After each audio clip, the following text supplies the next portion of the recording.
You get a point? Why am I bringing this in? Please follow. You might be saying that I hate, go say that thing. No, I want you to, you appreciate it when I land very soon.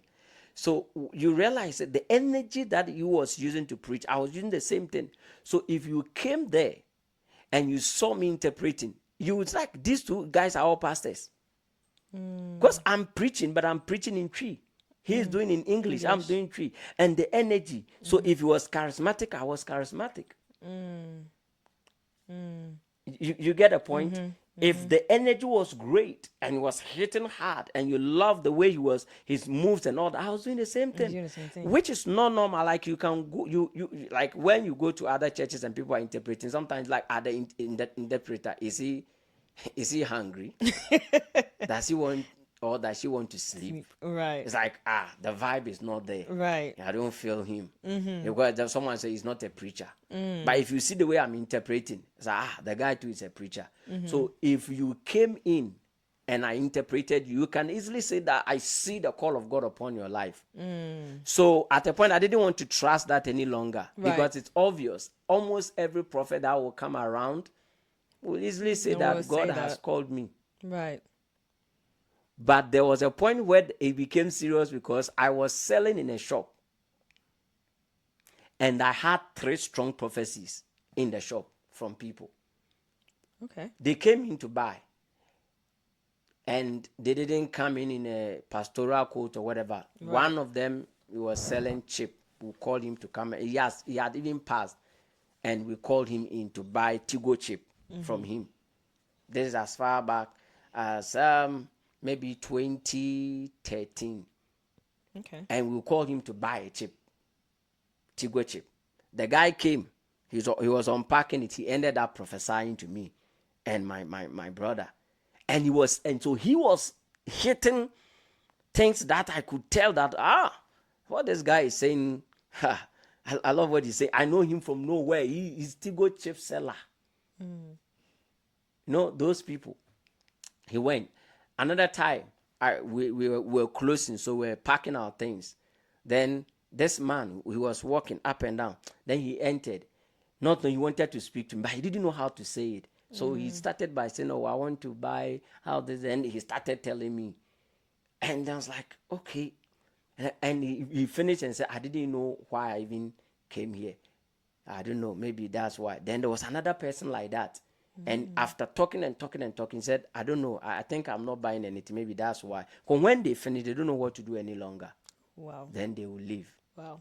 Okay. So having said all these things, I can easily mount a pulpit and say, God has called me. But my question was still there. And I think, okay, these ones were 2012 somewhere. But as at this time, by 2012, I had figured it out already. I've gotten hold of it. Now, this is how it happened. So one day I was walking through the campus of the high school I went at this other college. I was walking through the place. And then I heard it. It was like a strong, like, I can't say I heard the voice. I don't know how I should explain it, but it's a knowing that came so strong that it hit me so strong that, okay, so I was in a classroom. When it hit me, it took me from my seat. I started walking up and down in the school. It was so strong on my heart that I was walking over. There's a place we call Santa City. So I was going up and down with what I heard. And then again, God told me, you see, then there was a building, one building in the school that sometimes we hold programs there and all that. We had many halls, but that particular hall takes like close to 1,000 people if it is well arranged, or 500 plus. So he told me, and when the voice came or the knowledge hit me, it was like, what people were coming in, motivational speakers and all that, said that you will come back like them, but not the way they came and how they did it. And it took me about 7 years to unpack that simple statement there to understand. Wow. From that day, it was clear. That was the beginning of Cliff, officially. Even though there were many things I was doing, that was the 10. Right. But it was that day that I knew that I'm going to start this thing. Like, Right. It's now clear. It's now clear to me. So that was it. There was a day that the thought hit me. Before the thought hit me, all the reasons that I went to school for, that when I finished school, 3 courses, land economy. If I don't do land economy, I will study about tourism. If I don't study tourism, I'll do real estate. You know that at a point in time, in Form 2 first term, I lost everything. If I had met me, I didn't know why I was in the school. Right. I was walking around and I knew that I don't know why I'm here. So first of all, I went blank. I lost appetite for all of that. Then the next time, that was how this what surfaced. That this is what you are going to do. So I knew I'm going to speak. Now I knew so from there, everything became clearer. So from that picture, God began to clean it and make it clearer and clearer for me. So that was the moment when I got to know that, I am supposed to do this. So I began to reach out to my friends. As the first person, was my wife, now my wife. Because when the thought came, I was thinking possible people to reach out to. And she came to mind because we're in the same church. Right. And I was like, this lady can speak English very well. She can and speak I was English asking very myself well. that what is she doing with the English? She can speak English very well. So I remember 2012 when I go the first Sunday, 2012. Yes. I called her and I spoke my heart to her. The vision that I've had. Right. Yes. And I had no ulterior motive. I was just passionate. I believed the thing and I believe in what she was carrying. Yep. And so we started with the novel. But you see, it's not funny. You had the coin, you are writing novel. But it was all giving expression to that thing. So there's something to do. There's something to do, yeah. So we started from there and then we navigated. So she was the first person that got the vision of Cliff. Then I translated it to a friend called Noel Kwame V. Elom. And then, so Elom was the vice president for AGCM on campus. We became close friends. Then at a point in time, it went on. Then the other guys, came together. So the first name we gave to this was Valley of Vines Ministry. Then we moved from Valley of Vines. Then we went to, I think there was High Sop. Then from High Sop, we went to Kingdom Ambassadors Mission on Earth. So that was where we started organizing leadership conferences and what have you. Then from there, when I came home, later on I was praying, I was still learning into it. That's when Cliff suffered finally. So basically you had to go through a whole process of rebranding. Yes. Basically, it's almost like a training session. Yes. You go from one training to another and you get the necessary knowledge that you needed at that point in moment in time, but you're still learning, and then you rebrand again, and then you're rebranding again to now you have Clift, and it's established and it's there. Yeah, so I knew exactly what my life is going to be about. I may not be able to explain it entirely to you, but I knew. So I knew I'm not going to be a pastor. For that, I was sure. But I can support a man. I love like that one is easy for me. But you can be deceived to think because maybe when I take the Bible, I can preach, explain, get deeper. You might mistake me for being a pastor. Yes, I may be able to pastor, but my calling is not about pastoring. My calling is about leadership. It's about helping people to discover their original reason for being on earth. Because I am now convinced that God brought people here on earth. God brought us here for a reason. And so when I meet you and say there is a purpose for your life, I'm not guessing. It's nice, something nice I'm telling you. I know it, I'm certain. Then I read a book by Dr. Miles Monroe, Uncover Your Potential. And that book, it was as if they put a giant screen in front of me. When I was reading the book, it's like I was watching myself. And I remember I stood up one day and I shouted, I came to earth for a reason. And say, hey, world, you are privileged to have me. That day from studies was when the leader in me was born finally. It came alive. Wow. Oh, from that day. There was no fear whatsoever. We've gone to school. When you are done from school, you have to look for a job. So, like, we are Yeah. going to school and the job thing, it was You broken away. you No, wasn't even no, thinking it about was that. like the world is privileged to have me. You see that thing? Like you are blessed to have me. And I said that this school is blessed to have me. From that moment, I feel like anyone who encountered me has encountered blessing. If you meet me, you have met, God has blessed you. That fire, it was on. I tell you, from that day on, I've never been afraid of anything. I know tomorrow is bright. Right. I know the future is great. Right. Put me anywhere, You'll be and able to I'll do it. bounce back because there is this thing God has put in me, and that's when that feeling I had and I have now, that gives me confidence. No matter the situation, I feel like everybody should be there. Everybody should have this sense. And when you have this sense, when this thing is in you, come on now. Oh, That is wonderful. That is wonderful. That is wow. I'm even blown away, to be honest. I'm short of words. I am blown away. So with that being said, the question, okay. What's the question again? how can I discover my purpose? Great, great. I'll first of all tell the viewers that forgive me, the way I'm explaining the thing and going around. I can give you straightforward answers. Yes, I can. In a minute, I can give it to you. In 2 minutes, I can give it to you. But I have taken my time to do it the way I'm doing it because I feel like this purpose thing is not being handled well most of the time. No. Because this is all your life is about. The reason why your existence came to be is because God had a purpose in mind. It's not a joke. No. If until you discover purpose, life has no meaning. Until you discover the reason for your existence, life will be meaningless for you. It's serious. So how do you discover, or how can one discover his or her purpose? Right. That I have a lot, but maybe today I may share one or two because That is okay. I have more than 40 of that. I'm intentionally doing that. I intentionally because I want to help people. Yeah. I want to help people. So let me chip in this one. When I finished high school, I left high school with an assignment for myself. I was looking for just one word that would describe me.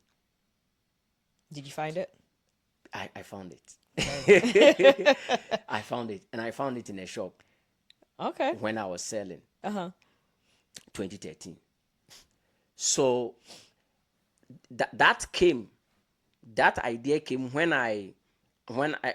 it came through a challenge on the fact that when you say Ronaldo, you may not be a football fan, but when I say Cristiano Ronaldo, what comes to mind? Football. Football, one word. For anyone who is watching from the States, soccer. Yeah. Yeah. All right. So who should I use here? When I mention TD Jakes, what comes to mind? Preacher. Preacher. Good. I love what you chose. Preacher. That man is a terrific preacher. He can preach. Whether you like what he's saying or not, that's not what we're talking about. Right. The guy is a preacher. Preacher. You can accuse him of anything, but you can't say he's not a preacher. Right. One word, a preacher. I don't know about boxing or when you talk about Mayweather, if I've heard of him, or Muhammad Ali. See, I would have said Muhammad Ali. Great. What comes to mind? One word. Oh. Muhammad Ali. Just say anything, we can even get a word from that. I'm trying to think. Yeah, because you are not in that field. I'm like not in that boxer. field. Boxer, yes, most Great. definitely. Yeah. Boxer. So when you mention these, when we mention these people, their names, like when I mention Elon Musk, something will come. What comes to mind? Tesla. Tesla. So Tesla will lead us into invention. Invention, yeah. Yes. So when you mention some people's name, just a word or two comes to mind. Like Usain Bolt. Great. I should have asked that. So what comes to mind? Runner, sprinter. Great. So when I say roader,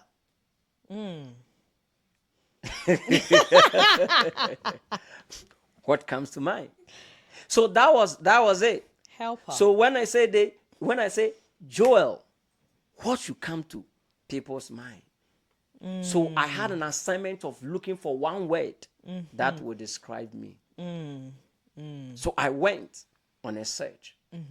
And this one, you don't search it without, you search it from within. And when I did it, I found it. And when I said, yes, this is it. One day I said, yes, this is it. And what was it? What was it? One word, connector.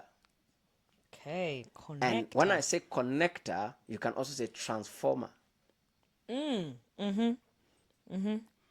Now, with the connector, it didn't just come as a connector. I even had a particular insect, the bee.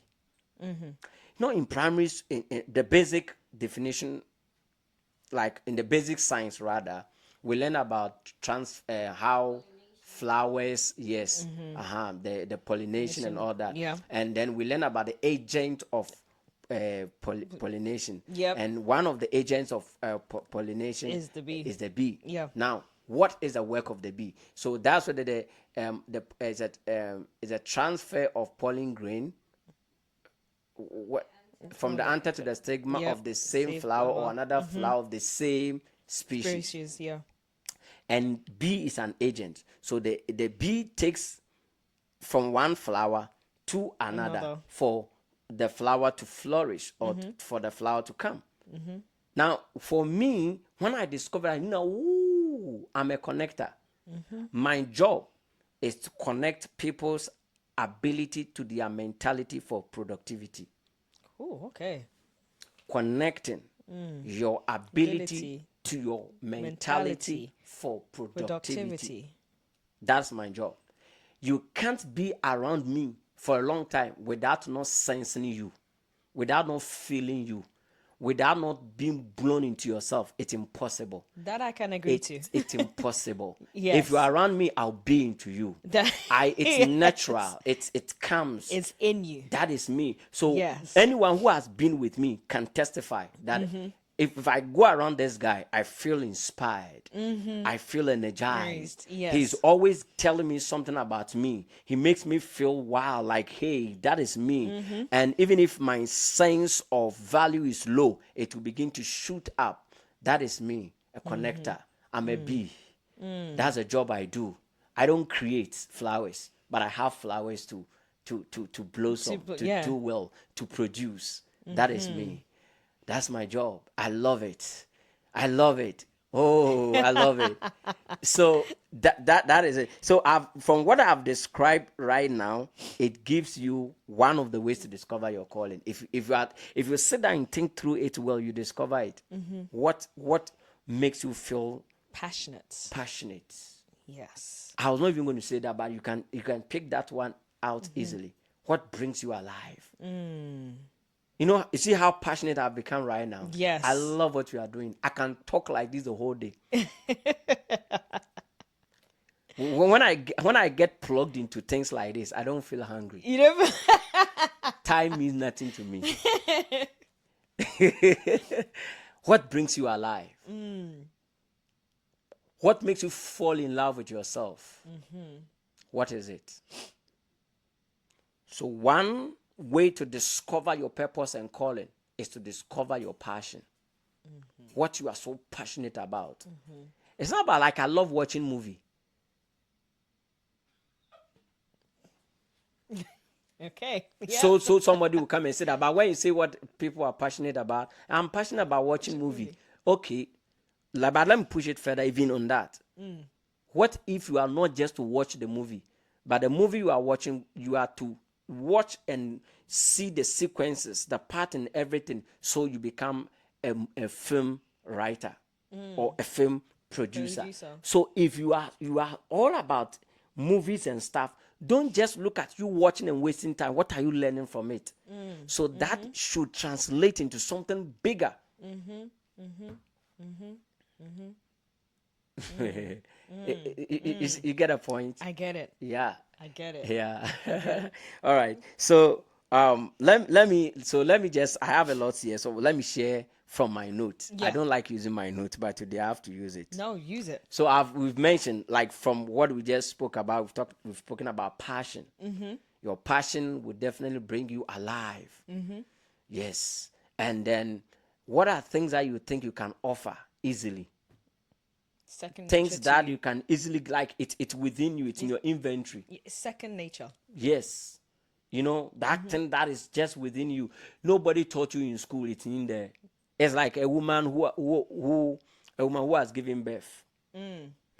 The milk flows naturally. Naturally, When yeah. the baby came, the milk was also there. Right. It's moving with it. So there's something that your existence is moving with. It's like your shadow. You don't go and You live don't it. go, yeah. My gosh. Oh. Tips to your calling. Number one, your deep sense of responsibility. Your deep sense of responsibility. Often, your calling is linked to an overwhelming sense of responsibility you feel for a particular issue or a group of people.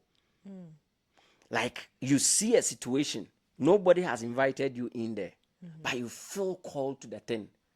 You feel like, hey, I can do something about this. Let's get into the Bible. David. And you see, this is how my being in a church, this is how it has helped me, because of the Bible. Right. When I'm thinking, the thing is just coming. I don't need to say that, like, it's flowing. It's flowing, yeah. So right now, there's nothing David here. But when I get into my note, it comes. What do you feel, or is there any group of people that you have a sense of responsibility to? When you feel as though you are personally accountable for solving a problem or bringing about change. The world has been transformed by people like that. For Thomas Edison, he hated darkness. And he didn't like darkness. I read once that about him, that he was afraid of darkness. And because of his fear of darkness, it led him to create light. So you see a problem, like something, and you don't just see the problem. You feel like, I should do something about it. Right. Is there any problem, any group of people, are there some individual group of people that when you see them, something in you shakes. You feel a certain way. And it's not just about what you feel for them or being empathetic, but you feel like, I should do something about this situation. You see, when you get to that point, you don't just complain. You bring solutions. See, you may feel an inner compulsion. I love that. Every word here is important to me. You may feel an inner compulsion to step in where others seem indifferent. So everybody is talking about it. Oh, this, they are saying this, that. No, you don't just want to talk about that. You want to bring solution to that problem. That reminds me of a book that I was reading from Bishop T.D. Jakes, The Disruptive Thinker. So the disruptive thinker, even though the issue is there, but they will think of the solution. How can we, or how can I solve that issue? How can I? So you see that an inner compulsion. And I say that this responsibility is not imposed externally. It is something that arises from deep within, prompting you to act even when it's inconvenient or risky. I've had several opportunities to step into the pastoral arena. It was safe, it was secure, it was predictable, but I said no. I turn all of them down. And sometimes it may feel like I'm proud. I'm too no. It's not like I have, like, no, that's not me. I mean, that's not me. It may be part of me fulfilling destiny, but that is not me. What I want to do, I have never seen anyone do it, or no one has done it the way I see it, but I'm attempting it. What if I fail? What if it doesn't work? If it doesn't work, somebody will come and work it. At least I should start it. I feel the problem of leadership in my nation, I feel called to it. I feel like the problem of leadership in Africa, I have a responsibility.